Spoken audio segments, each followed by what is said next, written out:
Welcome in, Gary. You dancing to that intro music right there? Those are like a little air drums. Little air drums in the. Sometimes Kevin gets his shoulders moving too when we get that intro music playing. It's a nice little tune. Gary, I got a Not bad. question for you, man. Do you have to rent out that room every time you decide to record from the library, or are they usually pretty open on Sunday nights? Sunday nights are easier, but like if you do, I mean, like if I do them like 24 hours in advance, which like I've been doing, like I just book out the week. Like I got this place on lockdown for like multiple. Like I was seriously considering. Like I don't think anyone checks on it, but I was worried I was gonna get email like, yeah, Grant, you can't have like 12 hours of library space booked out per week. Like there's a limit per student. But no, it doesn't cost anything. It's free. So like you do have to. Oh yeah, I reserve know them, that, but I just wasn't sure if you had to reserve them every single time. But yeah, no, library yeah, because Gary, it's busy. Like there's staking his claim. rarely ever, unless it's like Sunday at 10 p.m. There's rarely ever free space. So I do have to reserve it. Yeah. Oh, sorry, Drake. It's pretty funny that I hope somebody else is also in the library a bunch and they're just like off to the side and they just see like you walk in and they're like, oh, there's that fucking guy again. He's here. Oh yeah, he's here for his red 113 again. Oh shoot, this is. Is it always the same room? I do like the same quad. It's like the back of the library because it just feels weird to do like a podcast in the middle of the library. But no, I think you should do it. Actually, I'm going to request that you do. Quite honestly, it might be good. I did forget to schedule one of them last week, so I had to get like super last minute, and luckily I got one. But they have like these open areas that you can reserve, and I almost had to actually like I thought I was just gonna have to podcast in like the middle of a Starbucks. I was a little concerned. That would have been awesome, to be honest. What's the internet situation at home? Are we getting that figured out or what? You know, we've had some assistance, so I think we're in the final library sessions. But I don't. If I said I was gonna have internet tomorrow, I'd be lying. So I was told almost a month into the school year, no internet. We're setting a new record. I was told by the mercenaries that they were digging the line this week. We might have to talk to the mercenaries. Okay. Might have to talk to them. All right. Well, we're glad you're here with us for the Iowa State recap. Can I make a statement? Absolutely. I would like to make a statement formally apologizing to Mr. Sebastian Castro at the beginning of this season before it started. On this here very podcast, I said that he was a guy that I was a little bit concerned with. I thought that he may be a weak point of our defense. And through 2 games, I can say that I'm an absolute fucking jackass who knows nothing about football. And I thank God that Sebastian Castro signed his NLI to the Hawkeyes and not on the battlefields of some other fucking university, because that guy saved us the Cy-Hawk Trophy. I love you, Sebastian Castro. I apologize for being a jackass and knowing nothing about football. You're the man. Carry on. There's a lot happening here. Grant is reacting to what I assume is an NFL game. What just happened? Oh well, it's not the Broncos losing.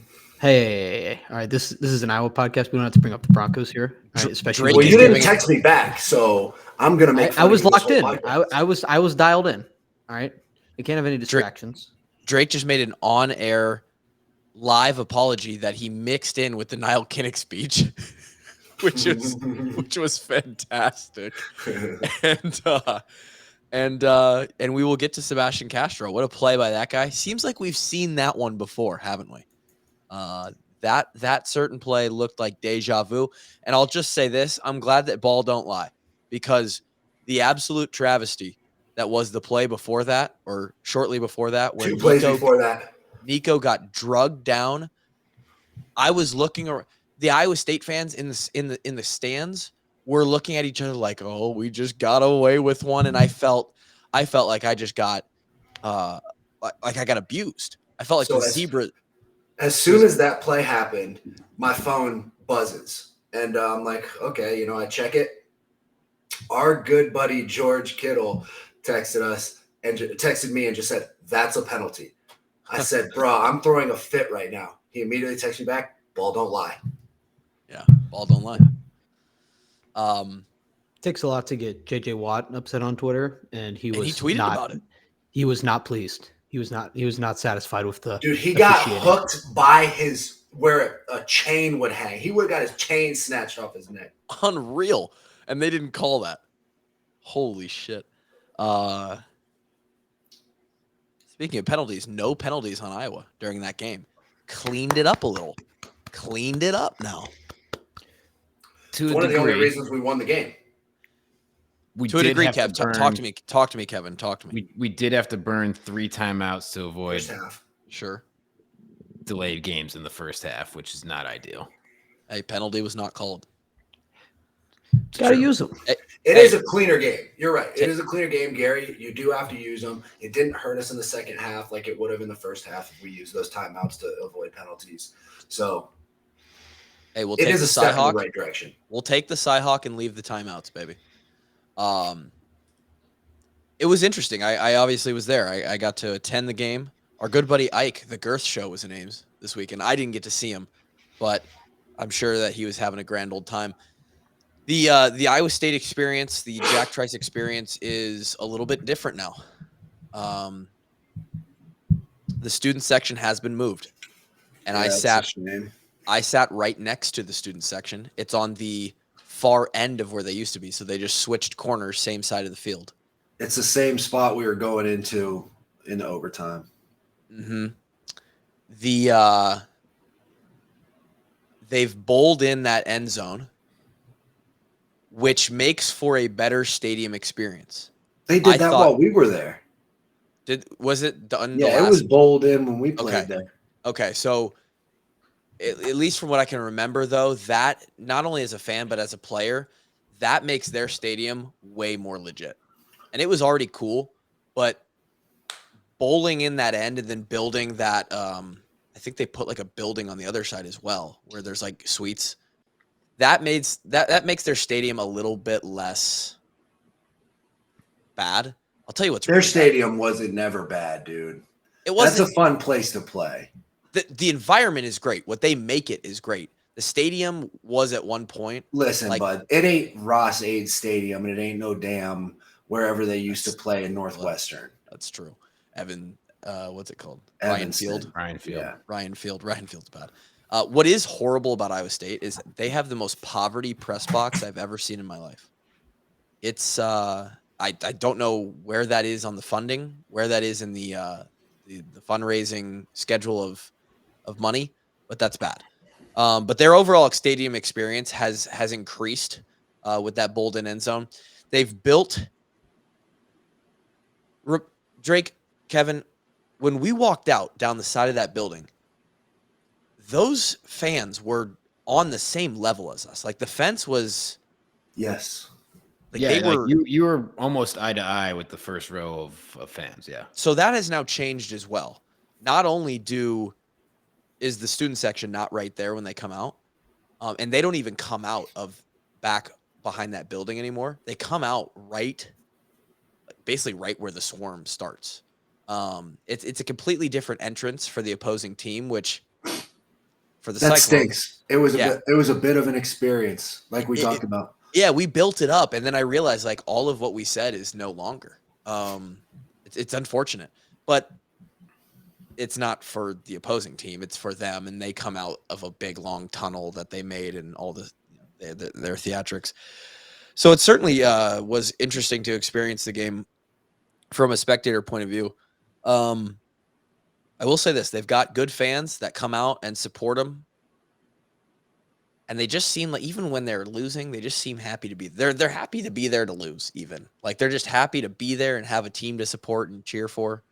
And it was a good old Cyhawk rivalry game. They do have a great tailgating area.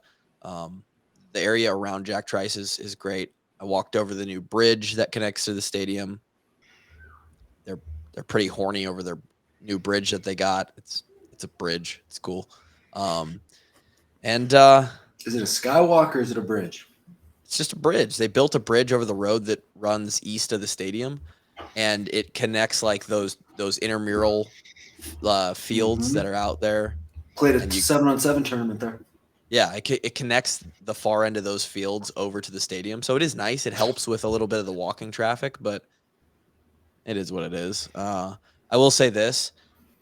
When they play that siren, like the storm warning, there's a cyclone inbound or whatever. Those fans get absolutely horny, erect when that sound goes off. If you want to see a bunch of Iowa State fans just get fucking teed to the max, you just rip those sirens and the whole stadium just stands at attention. It's like, it's cool. I mean, every team, everybody has their gimmick, their shtick. What's your favorite, Kevin? I was about to say that one's my least favorite. It's got to be the most annoying one out there. No, what I think that it adds to the annoying nature of it being that it's Iowa State. You know what makes it worse? I guarantee you, when freaking Kansas State goes up and plays there, they find it just as annoying. The reason I didn't like it is because their sound system that comes out of their scoreboard is broken or something. It's screechy. It's like when we get feedback in the mics when we're doing a podcast or something. It's loud, but it sounds like nails on a chalkboard. Like it's not clear sound. And so everything that they do, every little gimmick that they play on the scoreboard, it's like the experience is lessened because the sound system sucks. There's some cheesy shit that they got going on over there too. They got this one clip when it's third down where it's a clip of their coach from the locker room. And he goes, and he's like screaming. He's like, give it everything you got. What wins football games? And then the whole locker room goes, defense, defense, defense. It's like, oh, buddy, that's really sad. Like that's one of the Pop Warner bullshit. It was some of the most embarrassing shit I've ever seen. So there was some Iowa State aspects to it, and of course the important part of the weekend was that the Hawks walked out of there with the Cy-Hawk Trophy. Can we go over favorite entrances though? Sure. Yeah. Kevin, what is your favorite college football entrance that's not Back in Black? Can I say Ralphie the Buffalo? Yeah, sure. Because is that Colorado Buffaloes? Right? Yeah. Ralphie. Yeah, they lead their entrance with that thing is freaking sprinting. Goddamn Buffalo. Ralphie's moving. Yeah. That thing is moving. Them boys in Colorado are doing some business. We're gonna have to talk about them again too. Yeah. Especially Virginia Tech because Sandman's good too. That's my favorite. It's a great. I was gonna say Virginia Tech too. It's a great one. I actually like the Rock, the Clemson Rock. No, what? I like them touching the Rock. I like the hill. I could do without the Rock. And then running down the hill. I like that. You like Dabo running out in front of everyone, making it about himself? No, I hate Dabo Swinney. I don't like Dabo, but Dabo douchebag, and it is what it is. But if you told me in college that we were gonna get to put our uniforms on, get dressed up like superheroes, hop on a bus 3 minutes before the game to get driven through the pandemonium to the other side of the stadium to come out and fucking mob down that hill, I would have, dude. That would have been sick. Dude, I'm glad I didn't know about the hill before I went to college because I for sure would have walked on at Clemson. You're assuming they would have taken you. Well, you take anybody as a walk-on, dude. It's charity. You're right. You're helping the special needs kids. In fact, I think at the Southern school, I think at the SEC schools, they still hold tryouts at a lot of places. I could have for sure made the team on a tryout. I was at least that good. No, I know. Yeah, for sure. Best entrances. Yeah, I mean, I don't really pay attention to a lot of other schools' entrances. Big Ten, not a lot of teams have. Michigan comes to through the center field and touches that banner. Not that great. I don't like the banner. I always thought that was kind of lame. Penn State is okay. It's better than okay, but it's not number one. It's good. Yeah, I mean, I don't know if it's top 5 in the country or something like that. Under Kevin Fitzgerald, Northwestern always had one guy coming out with an American flag, kind of like that. Bo Pelini brought the cat out one time. Correct me if I'm wrong. Florida State, they're locked behind a prison door while they're doing the war chant, and then they open the prison door and they get the flood out. Is that correct? Like a wrought iron gate? Did you find that for us, Gary? You're skipping over there's a the Seminole torch on the horse? fire. Yeah, that's Yeah. getting spiked into the middle of the field. That's a decent one, yeah. It's a spear, Gary. Have some fucking cultural respect. Baker Mayfield it right in this midfield. Speaking of Baker Mayfield, the NFL kicked off today as we record this on the first opening NFL Sunday. A lot of interesting football games going on in the league as well. A lot of Hawkeyes out there playing. Got 4 fantasy teams, have no idea what the scores are. I have 2. Kirko Cousins is my quarterback for both of them. He turned it over like 3 times in the first half. So great. I have Kirk Cousins in one of my leagues as well, so that's great. Joey Burr went for a solid 3 points this week. That's a tough day for Joey. And how about the Chase had a tough day? How about the Bengals just getting their asses smoked? In-state rivalry, dude. Shout out to the Brownies, dude. Cleveland. Dog pound. Yeah, and I guess there's some of the, what, Grant? Oh, I was gonna say they do have a gate, but to call it a prison cell might be a little bit of a stretch. Okay. No, I thought it would look like a wrought iron prison door. You know what I'm saying? More of the away tunnel does. Okay. The away tunnel does. That was what I was thinking of. But now that you mention it, Drake, that might be one to implement somewhere. Someone might just want to start that. Dude, you should put that right there at the gates at the tunnel in Kinnick. They should just put up some hard-looking iron gates and KF walks up with a key and unlocks it, and then they swarm. And all the prisoners get let out. The fucking lunatics are loose, baby. I like that. Any other thoughts on entrances? Otherwise, I want to get a couple quick thoughts on. Go. I just wanted to stop the podcast and get Kevin's favorite entrance and why it had to be Enter Sandman. Sounds good. For those watching, Kevin's standing up right now. I assume because of back pain. Yeah. Well, let's go into back pain.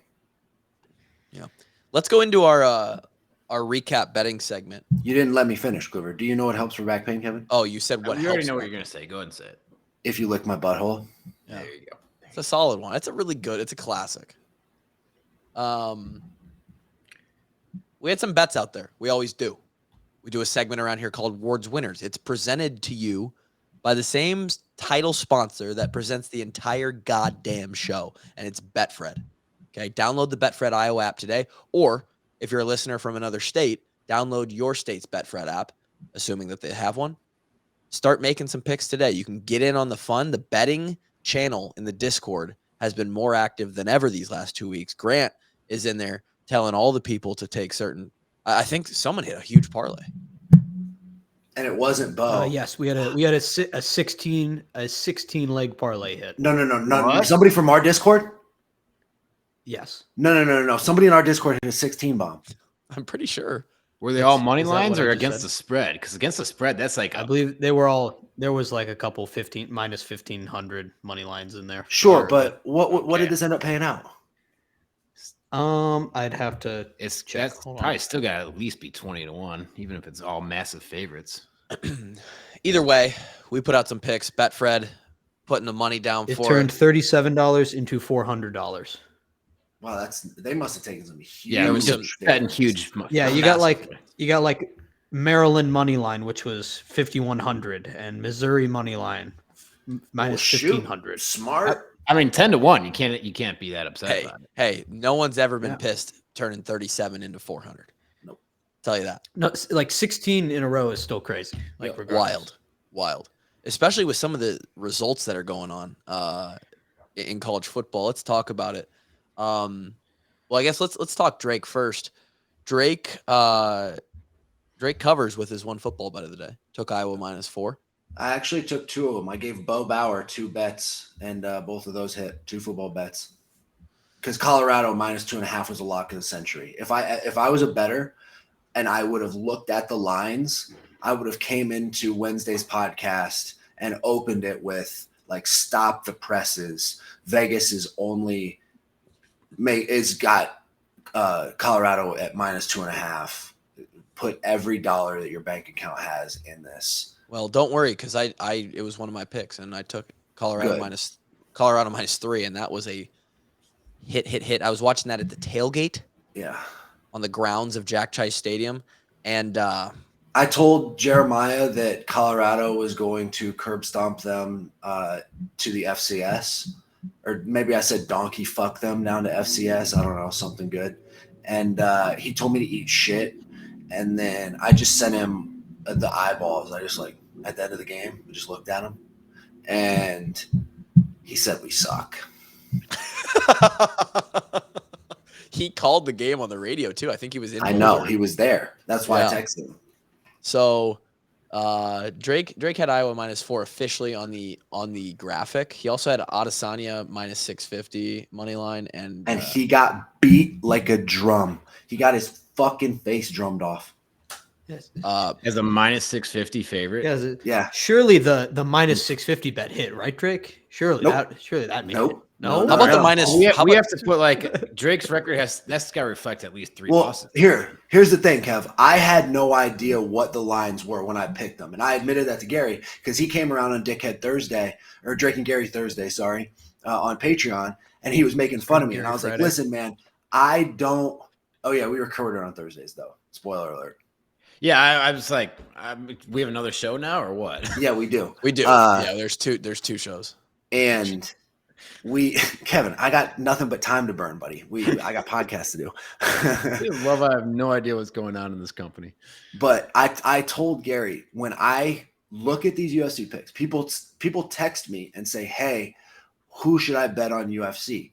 I pull up the UFC app and I go to the card and it just shows the matchups. The card does not, or the UFC app does not have lines. It's not Vegas attached. So I just circle my picks and send them off, having no idea what the line is. Did I know that Izzy was a favorite? Sure. Did I think he was fucking damn near 7-1? No. And did I think he was going to show up and fight the most scared fight I've ever seen almost anybody fight ever? Like, the guy fought scared, and he got his ass beat.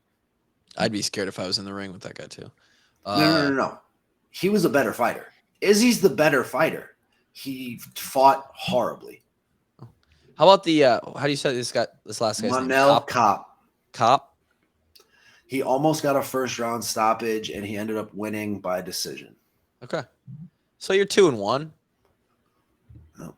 And not bad.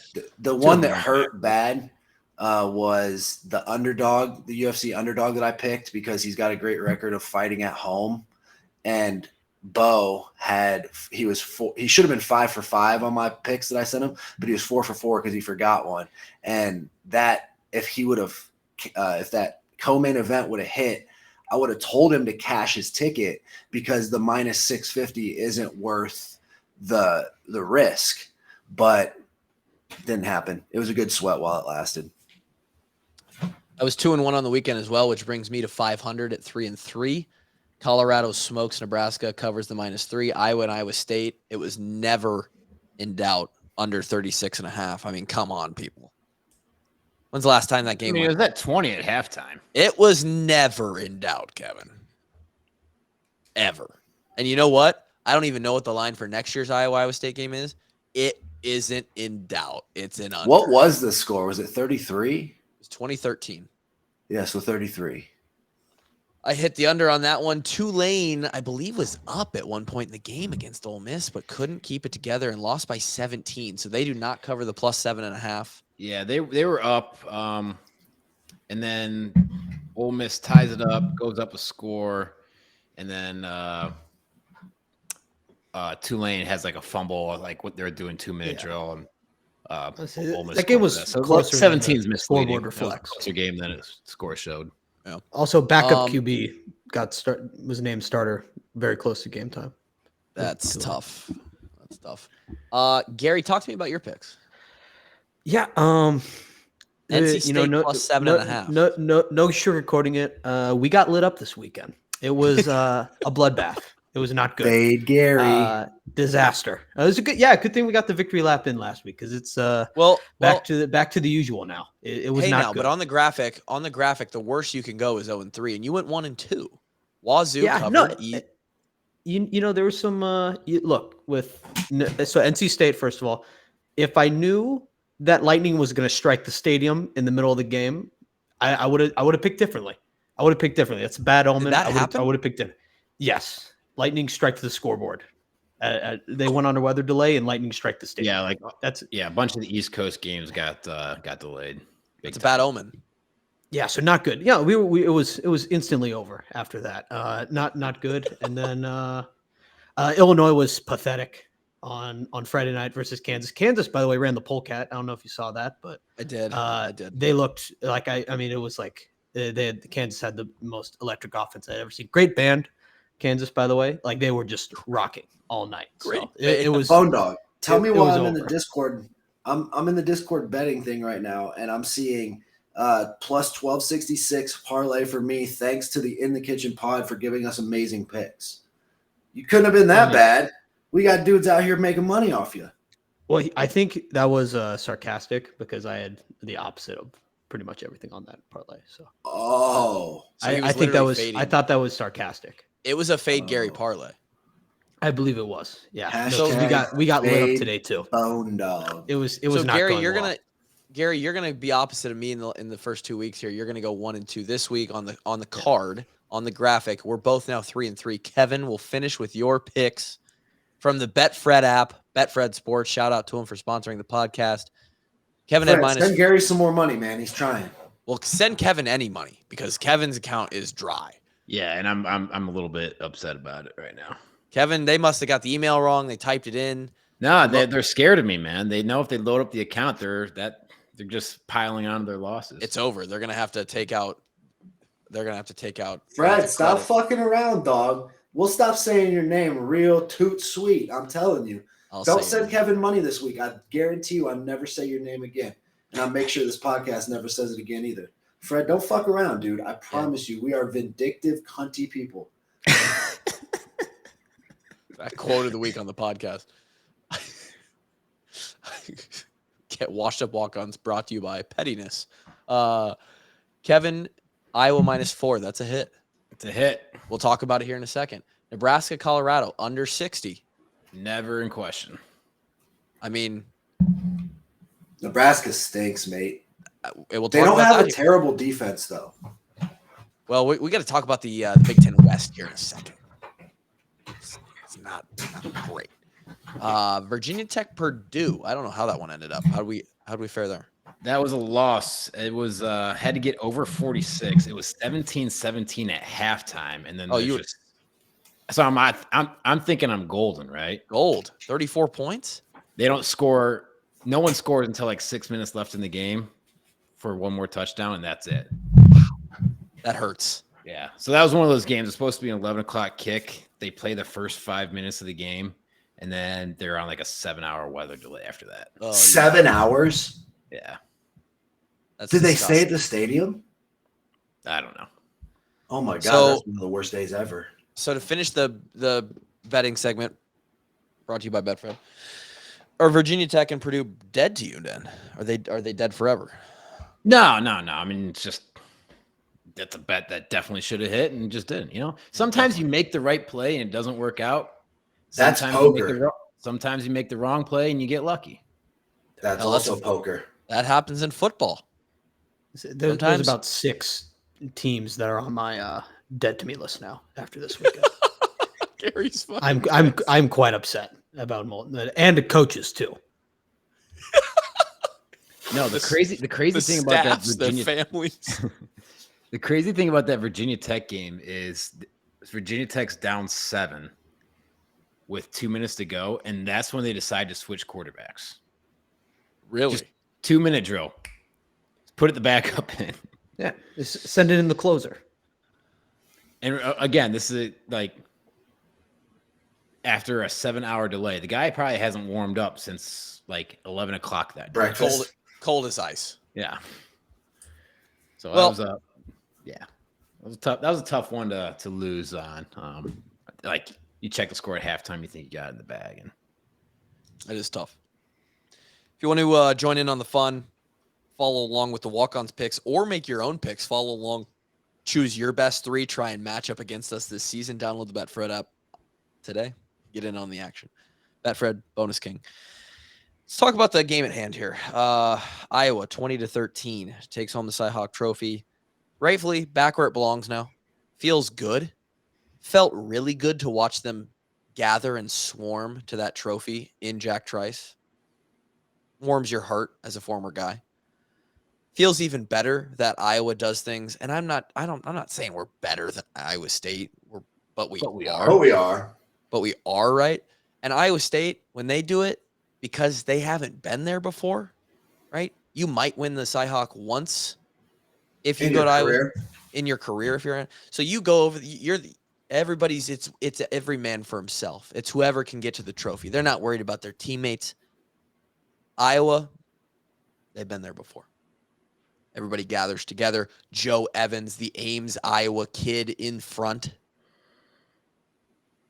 Deservingly so. He's a sixth-year senior and an absolute heartbeat. Swarms it over nice and slow, grabs the trophy, celebrates as a team. You love to see it. Ugly game. Pretty ugly game. Iowa State usually is. This one kind of followed suit. Some initial thoughts on this game, maybe whatever comes to mind. Drake, did you watch the whole thing? Is it 2 for 2 this year so far? I watched most of it, and I've got notes. Oh, wow.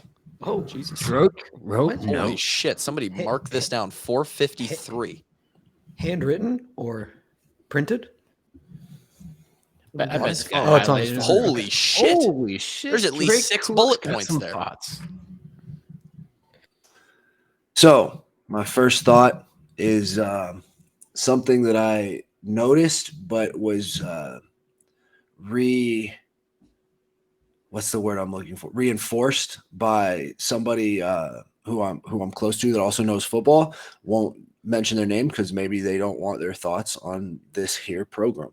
But it's that if you haven't noticed, we're now a gap power running team. We're not an inside-outside zone team where the running back gets to use his athleticism and gifts and vision to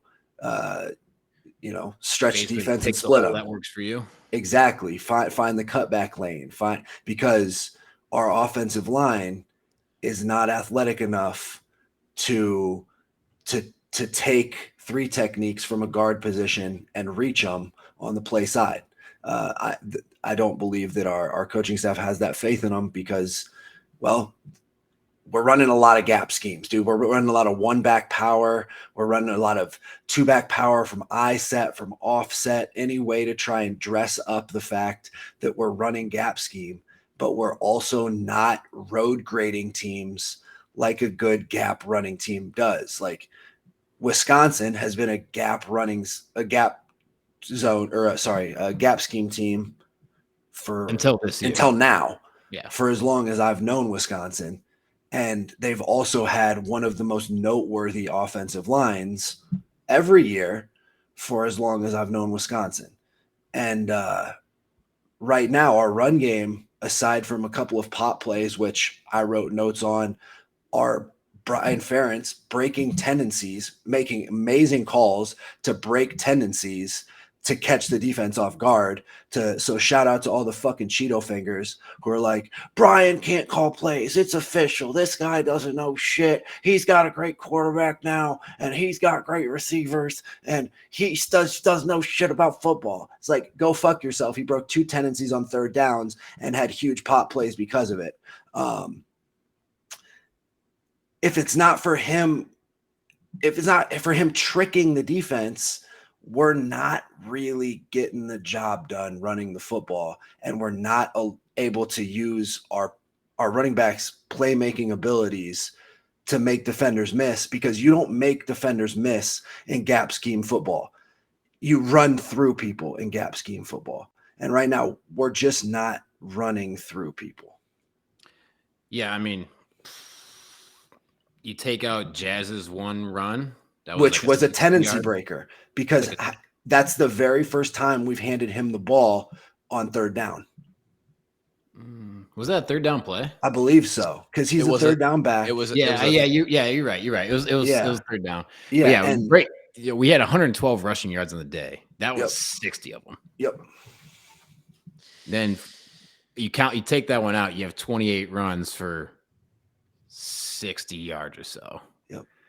And I think you probably count on your hand how many more rushes went over 3 yards. And then that pop pass to Laporta, that was not Laporta. Laporta's in the NFL now. Lachey. My apologies, boys. Wish we had him.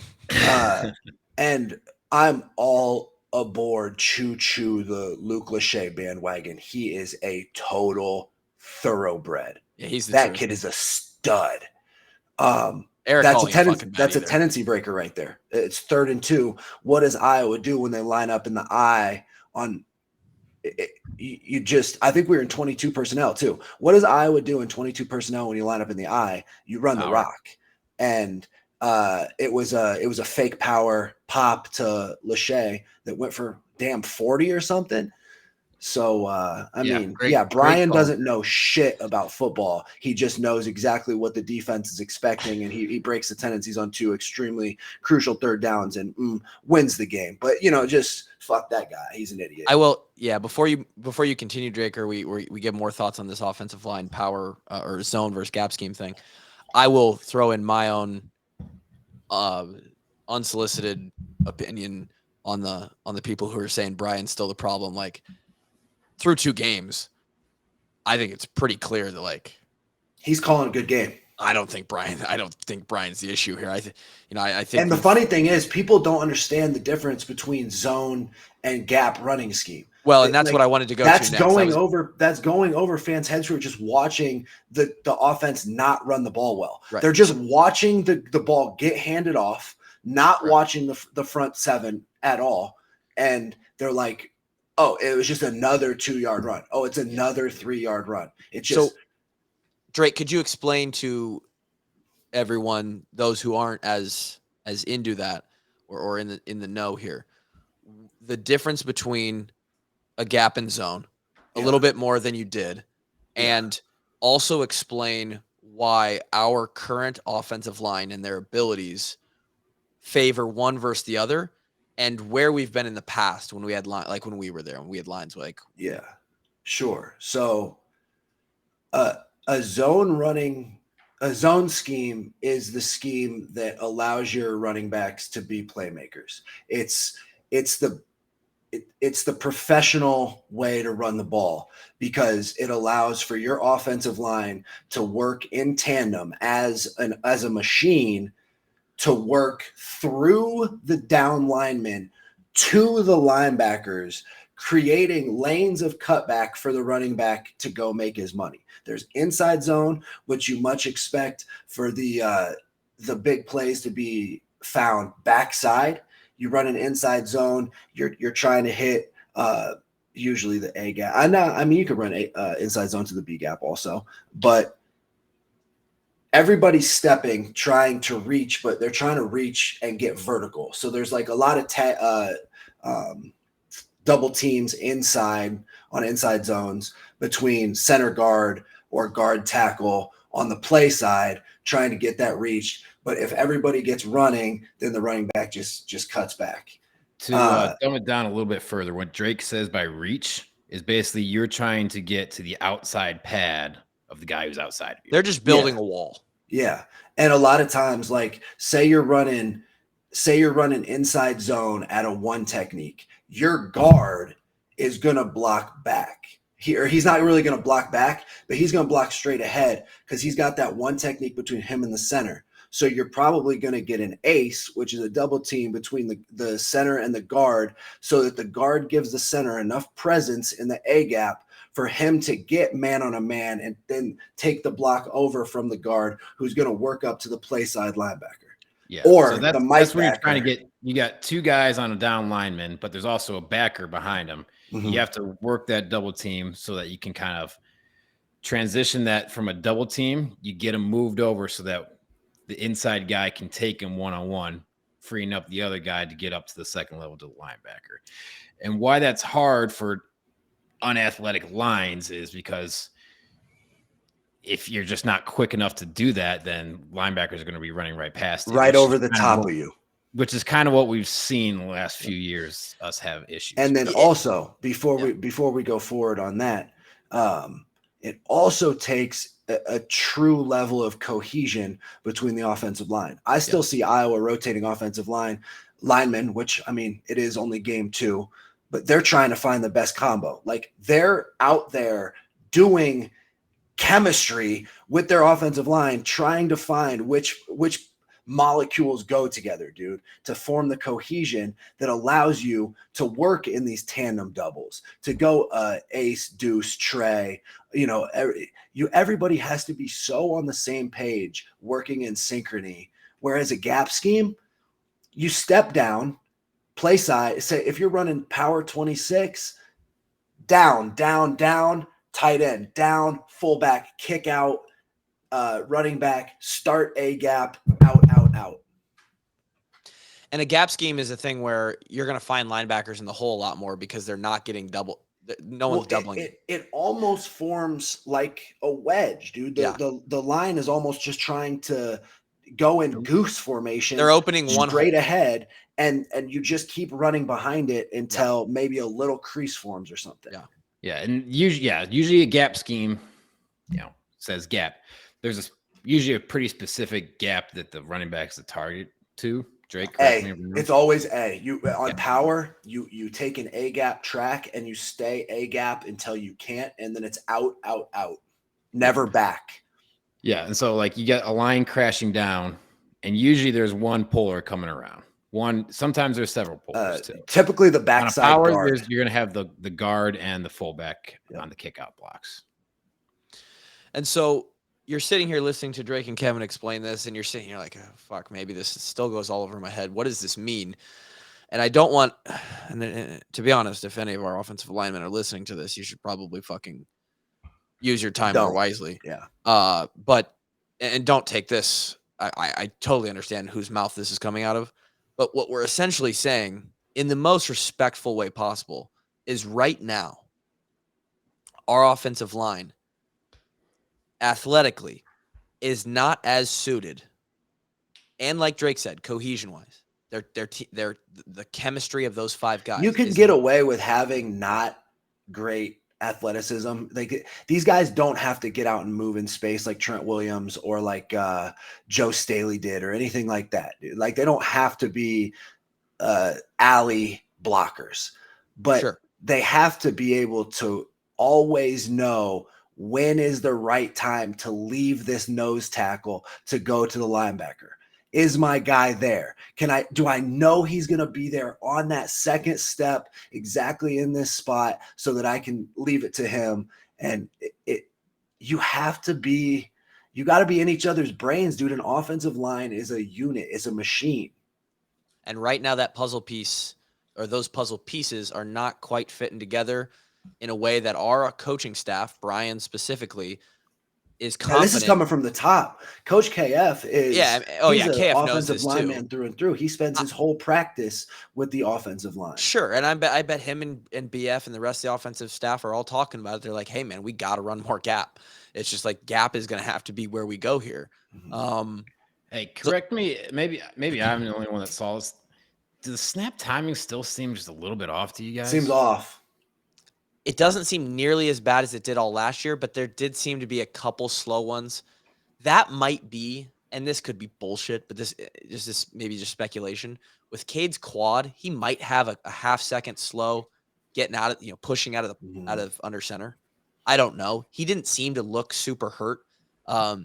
Cade's quad was actually my second point of emphasis because he wants to get loose, and in this game, you could tell, especially this one in particular, he didn't have it. He didn't trust his legs whatsoever, and I don't think he trusted how his mechanics of throwing either, because he missed a couple of deep balls that I didn't expect him to miss. If we have Cade at full ability, this game's like maybe a 3 touchdown game. I really believe.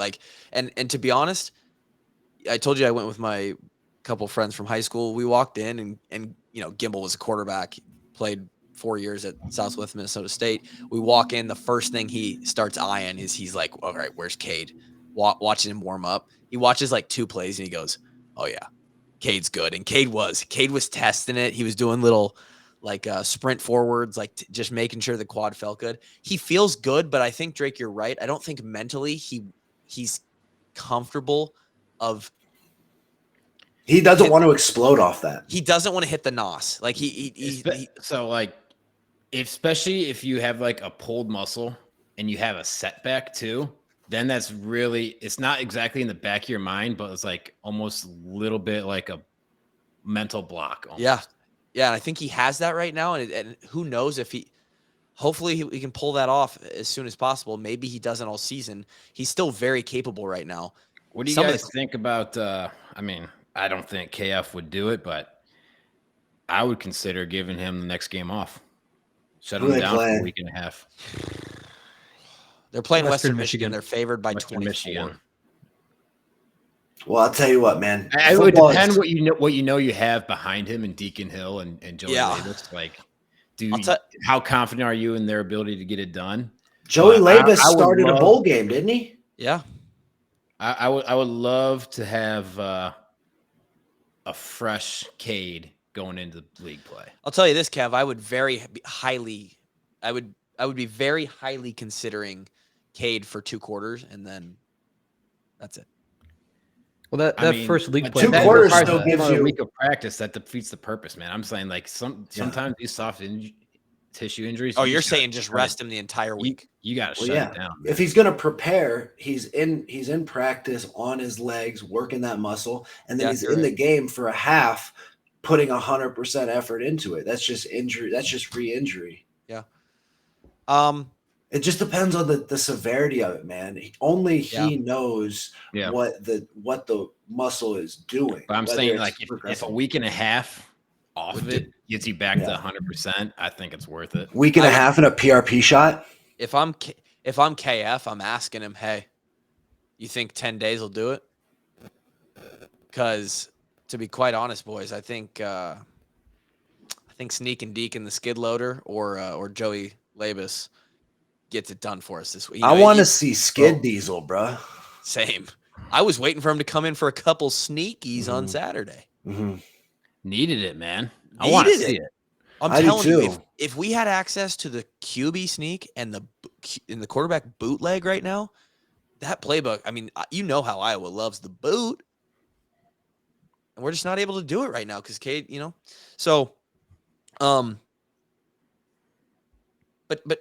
a couple of these clips, man, you watch back and Cade's footwork in the pocket, it is crazy. And again, no disrespect here, but it is wild the difference between some of the plays Cade made under pressure, backing up in the pocket, waiting for things to develop versus what we saw with Spencer the last couple of years.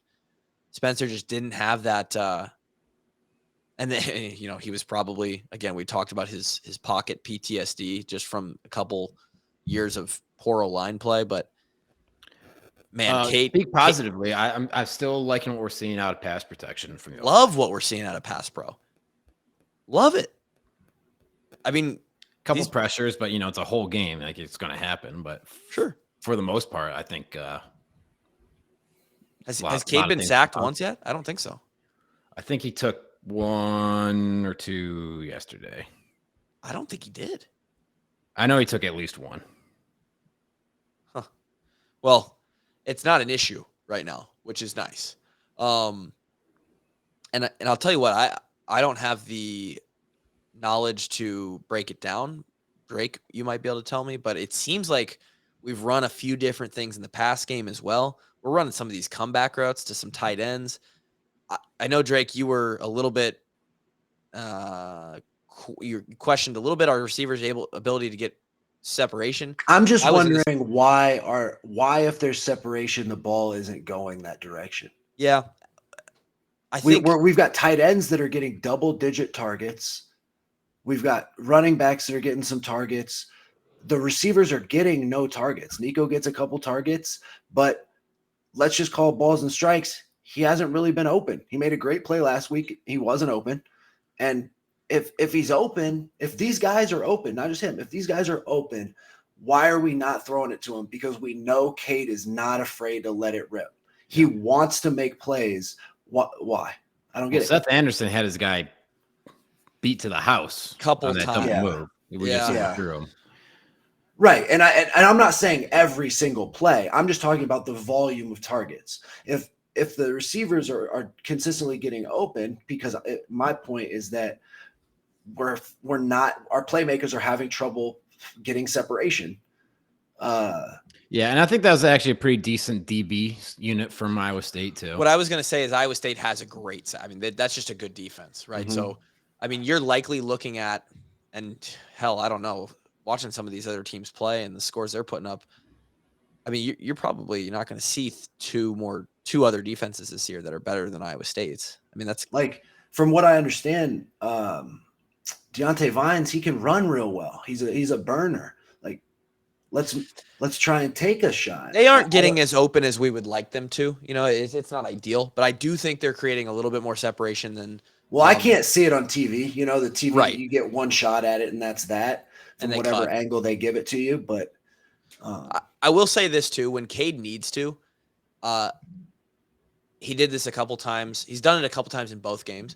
He is a quarterback that is going to take a chance if a guy's not wide open. Like he will throw his receiver open. Which is great. But that kind of plays to my point where this guy will throw it and try and make a play, even if you're not super open. So Lord knows he's throwing the ball at you if you're open, and he's just not taking many shots to receivers. It's a good question. I don't have an answer. And I don't either. I don't have the all 22 copy, and I don't know the plays. We should go to Twitter because I'm sure someone has the answer there. Do you have any more notes over there that you wanted to touch on? We had a touchdown if we didn't run into each other in the. Oh God, the tight ends ran into each other, dude. It's a tutter. Yep. Yeah. Oh, but again, it's tight ends, right? We have two tight ends.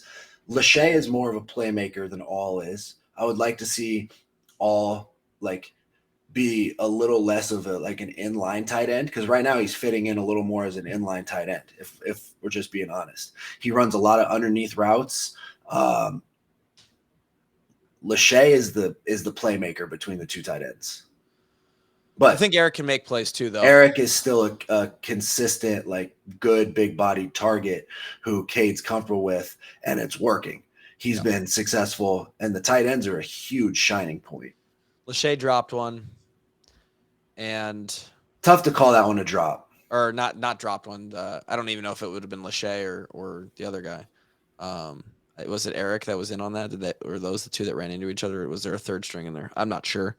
But we ran into each other, and it was probably a tutter. And you can do it every game, but you go back and you nitpick a couple things, and you're like, well, that should have been a touchdown too, and that should have been, we could have scored here and there. Drew Stevens, though, money. Consistent as ever. Kid's money, and I tell you what, second week in a row that I've been impressed with his leg strength. There was a little bit more wind in the stadium at Jack Trice than there was in week 1 in Kinnick. And both ways, kickoff-wise, he's punching them out of the end zone. I think only one got returned. And punt unit looked better. I still don't think that we're at. The unit, I think, looked good. The two that they had to have covered, they were right on them. Yes. I guess coverage-wise, we're fine. I still don't feel great about how we're blocking on the punt. I don't know. I didn't see any that looked like they got rushed or anything. Did you? I'll tell you what, I don't have the words to put on it right now, but something looks just a little bit looser than we normally are. On one of the Aussie style punts that he hit going towards the end zone, away from the tunnel, it looked like the protection inside was screwed up. Yeah, I think there's room there. They're good. I think they can continue to be better. I know LeVar was absolutely stoked when they blocked that field goal to start the game. So sick. Huge. And then real weird, Torrey, I think, just purely shanked one. Yeah, he did, I think. Yeah. And it still went 37 yards or whatever. Got a good bounce out of it. So 2 weeks in a row that we've had a block and a shank, and they've still rolled in our favor. We haven't had one of those elite special teams games yet. We just haven't had it. I think we took one kick out of the end zone, and that was horrible. Yeah, not smart. We got it to the 15. We tried to run a bounce, and it was just not there. Well, I mean, I don't. The blocking was not there. No. Which is probably one of the harder things to do on a football field. Is truly one of the online harder blocking, things. Maybe the KOR. hardest. Yeah. But it's just that used to be a dangerous unit. Yeah. And maybe they get there. Who knows? Man, the Amir kick return unit was a dangerous one. 17, 18, 19. We had that thing humming. And I think the biggest bright spot of the day is Jazz Patterson, friend of the so show. what? Big shout out, he Jazz. just a clear number 2 behind Caleb now? I would say absolutely after this past weekend. 100%. I didn't see LaShawn in there at all. He maybe got a couple plays. I think Jazz has firmly established himself as a number 2, and if he's going to run like that in the scheme that we're currently running, he's gotten more done than Caleb has. I'm not saying Caleb's not a dog because that dude can run the ball, but it just so happened that Jazz was the guy who, and that could be because he's in on third down. The defense. Well, it was a tendency breaker. Like I said, Right. man, that was the first time we'd handed him the ball on third down this season. They weren't expecting that play. Yeah. Kid runs hard as hell, and everything he said when we interviewed him this summer, like, I don't think about it. I just run the ball. I'm just running the football and I want to score points. Like the way he was so matter of fact about playing running back at the highest level. I mean, that kid is just, he would get up after being tackled and he fucking wanted it. Like Drake, that grit, that nastiness that you were asking for out of the O-line. It's all Jazz has it right now. He runs with a thunder in him. Yeah, man, you got to watch guys like that. You gotta absorb that type of energy, man. You got to quite honest. That. He quite honestly had a couple amazing pickups in pass pro too. Yeah, that's where he earned all his money, dude. Jazz, he earned his way onto the field being a great pass blocker, and look at him now. Now he's a clear number 2 back. On the pass to Eric, or I believe, or maybe it was Luke. It was a big time play where Cade kept backing up in the pocket. Jazz came across Cade at the snap of the ball and took out the end and the blitzing linebacker and just chopped them both down. Yep. Gave Cade just enough time to dump it. Huge play in the game.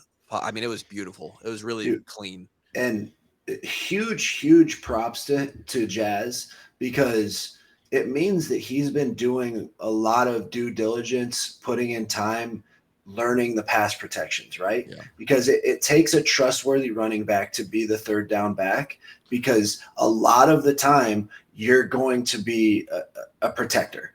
And the kid, he's got the right mentality, man. It takes a mentality to step up there as a smaller guy, not a little guy, a smaller guy, especially to a linebacker or a defensive lineman, and just chop them down and say, like, this is my job. Boom, go get it. Like I love that kid's mentality. He did it. And offensively, to be quite honest, we got up 17-0 and we do what Coach Ferentz and the guys like to do. We just get to the end of the game. I mean, if we wanted to like really push that tempo, I think we could score another couple touchdowns. It's just not in KF's blood. KF gets a 17-point lead and he thinks, let's run this fucking clock, boys. And to be quite honest, we came out in the second half. We went 3 and out.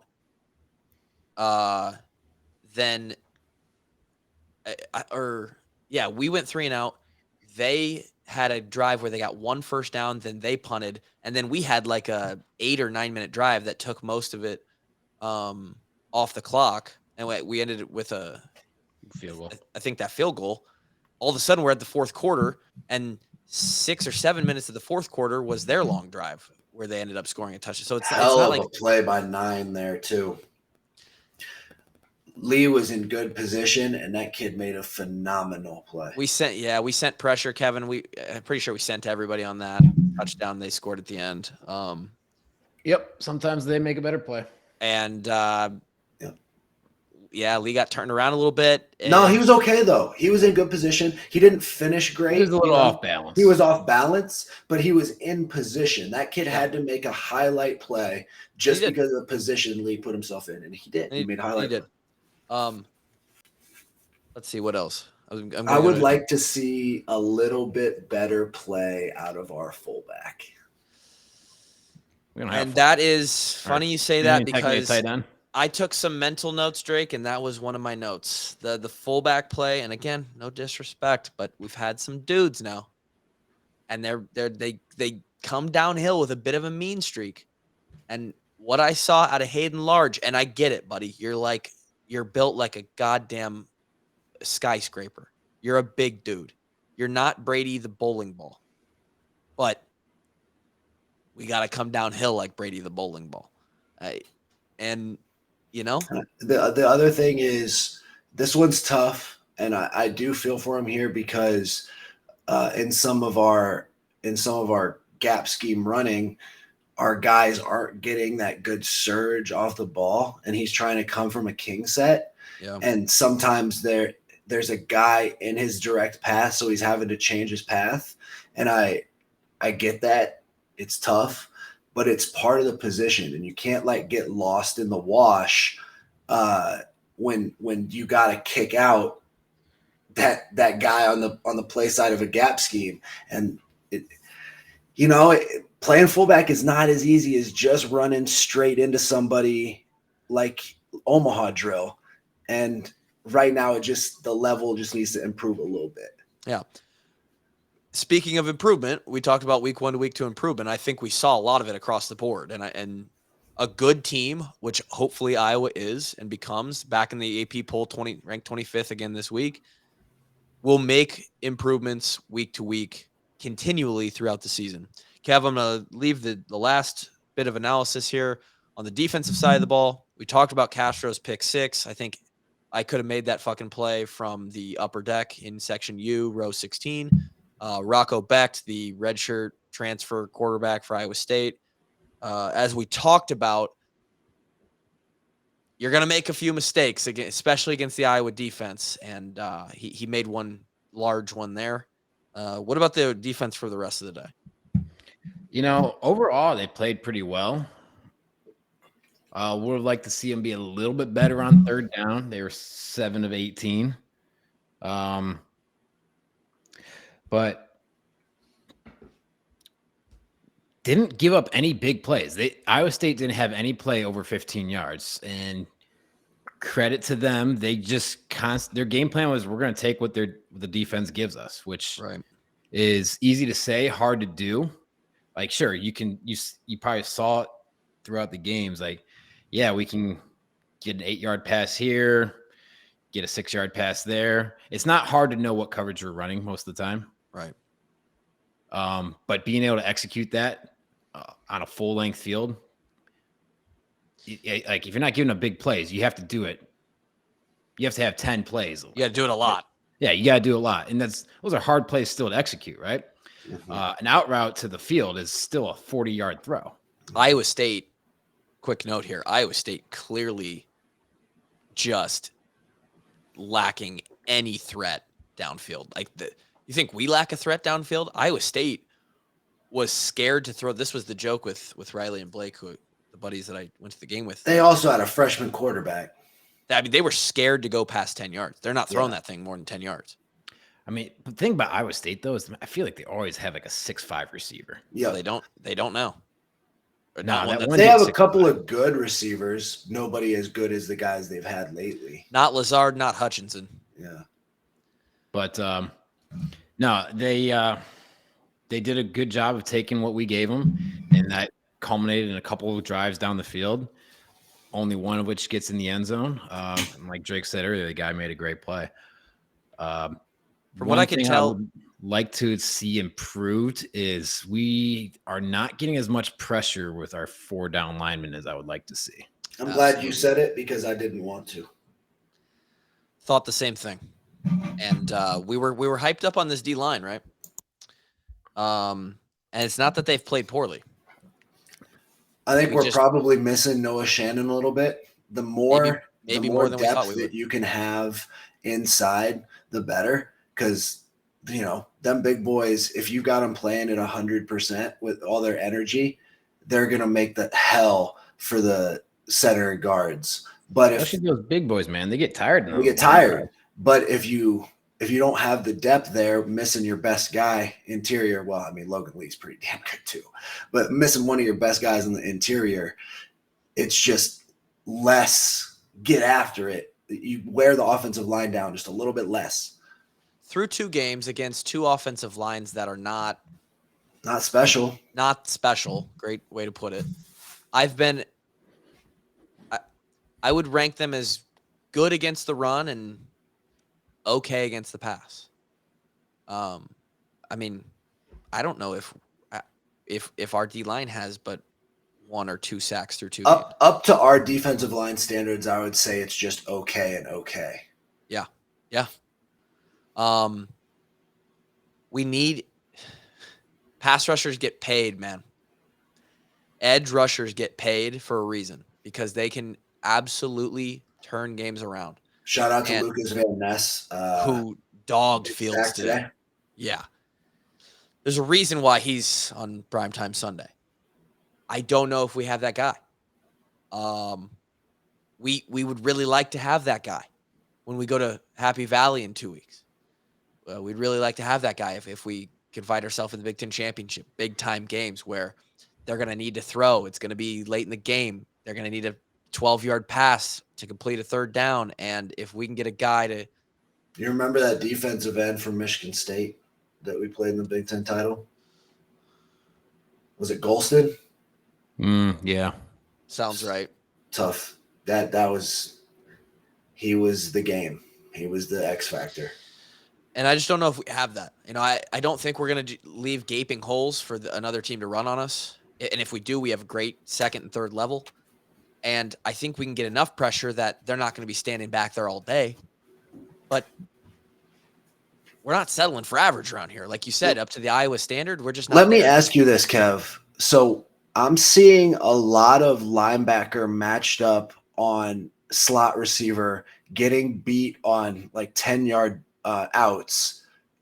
How do we fix that from a scheme standpoint so that teams aren't so consistently able to get their slot receivers motioned out onto our linebacker and just bang these 10-yard outs that is kind of hard to ask a linebacker to cover? Well, we're also not asking them to cover man-to-man 90% of the time.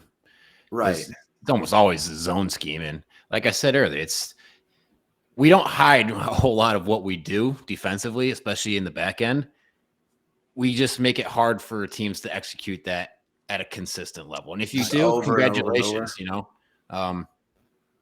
have a good day. But yeah, as far as like, okay, we're playing, you're getting us in a formation that that we're going to play cover 3 90% of the time to it. There's always a weak spot. Congratulations. The flat's open. Go ahead and make that 35-yard throw for an 8-yard out route. It's there if you want it. Yeah. But and they picked on Fisher a little bit, I think. Yeah. Just completing that route on routes on air, like it's not always easy. Right. Yeah. No, I'm not that concerned about it. I think they just were able to correctly identify what we were playing and taking what we gave them. Mm-hmm. And to be honest, it worked. They scored 1 touchdown late, and that's I'm telling you. Well, it's the bend don't break defense, man. Yep, we are a red zone. We are a red zone nightmare for teams. Yeah. A lot of times they do have decent amount of success between the 20s, just getting yards, just sustaining drives. Because, like to Kevin's point, in the big open field where there's a lot of space, we'll give you the 8 yards because you can't take those in the red zone when there isn't that space. As an Iowa football fan, you have to be okay with them driving 60 or 70 to get 3. And it's going to happen a bunch. And it's going to slow the game down. It's going to slow the game down. They're going to get frustrated because they're getting 3. Hey, we need 7. We need a touchdown. It's like 1 incomplete pass, 1 negative run. They're off schedule. And then guess what? You're in 3rd and long, and we're not giving you 10. Not only that, but hey, we'll give you 7. We won't give you 10. Yeah, not only that, but now it's 14 to 9 in the 3rd quarter, and you're pissed because you can't get in the end zone. You start taking chances, and you start to get a little bit, and that's where we get you. Yeah, and then it takes you 7 minutes in the 4th quarter when you're down by 2 scores, and guess what? Now you have to go 2 for 2 on the 2 times you get the ball for touchdowns versus you score quick, and then you have 2 more chances to score one time. Yeah. So I mean, I'm not complaining. It's a You'll see other teams maybe play tighter coverage because they're playing man all day long. But guess what? That's how big plays happen too. One guy gets beat. And double move. Yeah. I guess I was just thinking in particular about how our will can get isolated on that slot receiver pretty frequently, especially to the boundary. Yeah, so I mean, if you're playing cover 2 to the boundary, you want to isolate the will receiver. Well, guess what? And then you're just the will linebacker. There's a couple things you can do. You can have the number 1 receiver take an outside release, kind of bring that corner with them. You can do what's called like a reverse smash type play. Yeah. Where the number 1 receiver comes in towards the linebacker, then breaks off to a corner, and the number 2 receiver comes underneath, runs it out basically. Yep. Yeah. You got to get to the flat and over the top. Essentially the answer to the question is like, Will's got to make some plays. It is. I just have noticed that it's a frequent thing, not that they're always getting exploited, but just that they're getting lined up over and over again. They're getting pulled out of the box. And I just didn't know if Kevin had thoughts on a different. No, that's nothing new, man. That's just what it is. Teams have been targeting the will in the pass game for like past game, like short passing downs for a long, long time against this defense. Yeah. Any final thoughts on any of it? Grant, Drake, Kevin, any final thoughts on this game? We go into a game that's really, we're playing directional Michigan. It's like Kevin alluded to, it's a game where we literally might even consider. I mean, they just lost to Syracuse by 40, so yikes. Thoughts on this game, or thoughts on other things that are happening in the Big Ten, like Mel Tucker. I was about to say the Big Ten West is not good again. Oh well, I mean, Wisconsin just lost to Washington State, who's not some slouch, but a lot of guys picked that. That was not a surprise. Wisconsin, not who some people think they were going to be. Nebraska, struggling. Illinois. Nebraska doesn't turn the ball over 4 times, like really, really bad turnovers 4 times. That's a completely different ballgame, though. But Kev, that's who they are. That's who Nebraska is, right? That's like saying if my aunt had a dick, she'd be my uncle. Absolutely. Yeah.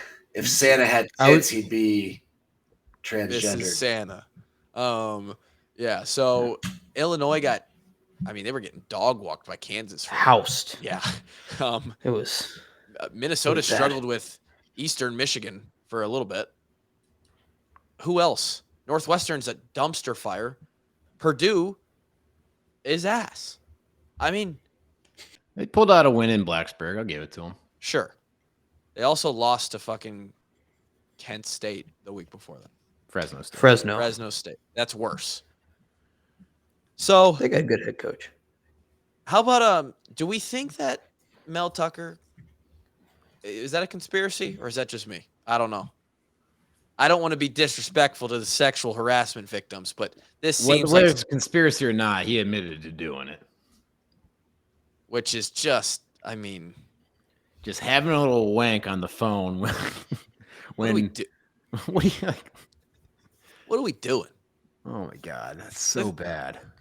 This guy, bad. It's like you can have the worst on-field performance you can possibly have, and they still got to pay you your contract when they fire you. Which is why my theory is the AD, the athletic department, the boosters, and some fucking some secret service. I don't know. They got together and they're like, hey, we got to figure a way out of this $80 million contract that we got to pay him over the next 8 years. Here's the deal. We're going to take this woman and we're going to insert her into the situation. And then we're going to tell her, hey, no matter how long it takes, it doesn't matter if this takes the next 2 years, you need to get him to come on to you. Get him to like you.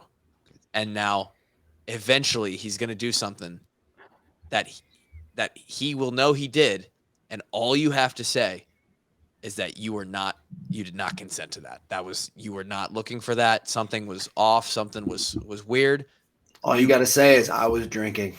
You make a report and that gives us cause to fire him.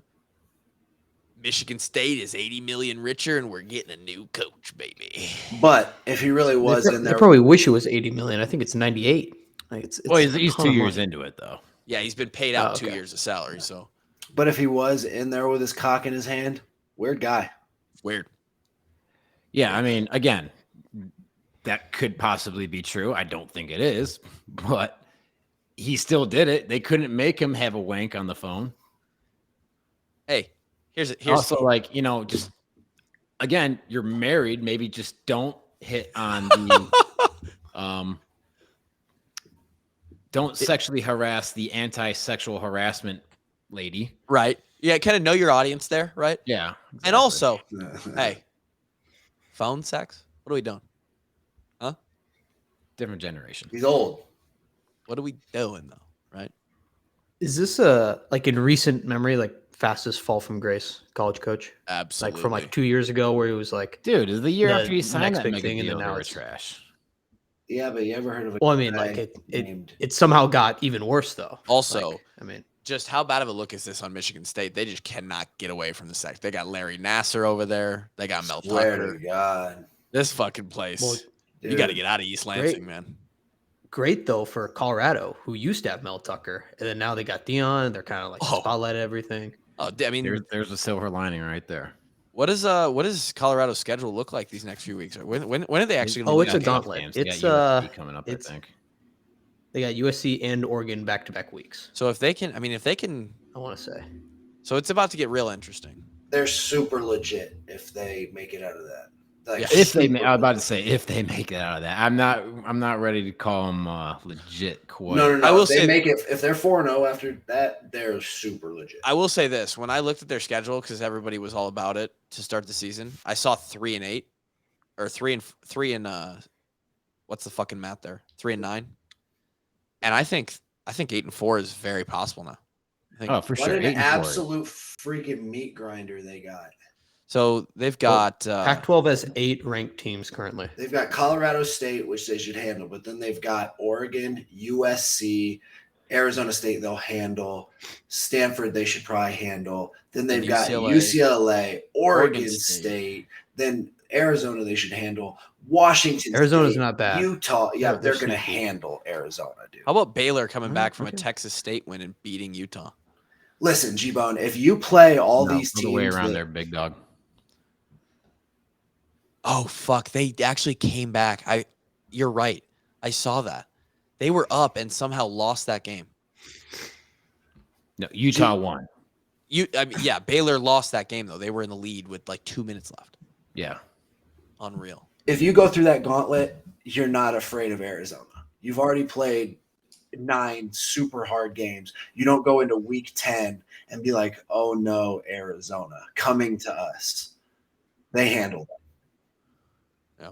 Oregon was in a little tough game there with Texas Tech. They were on a back and forth. Which I am still so mad about that game. I've been furious for ever since it happened. What is it now? 24 hours later, blood boiling anger.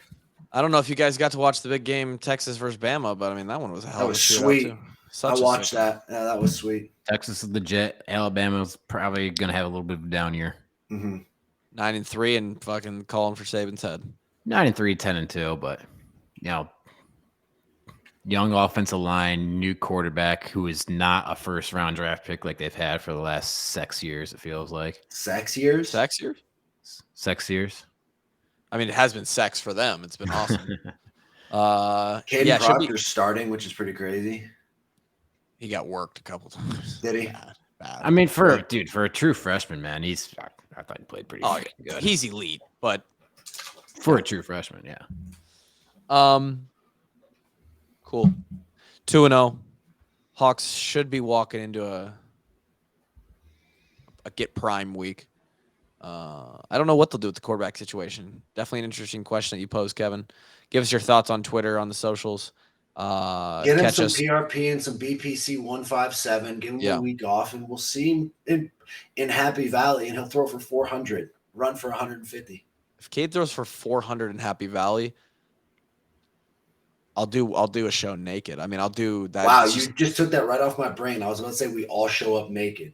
Gary has to come out to the library with his dick in his hand like Mel Tucker. Library Mel. That's fucking the Iowa State recap on the washed up walk-ons. Take it to the bank with you. Hawks by a fucking million. We'll talk to you next time. Peace.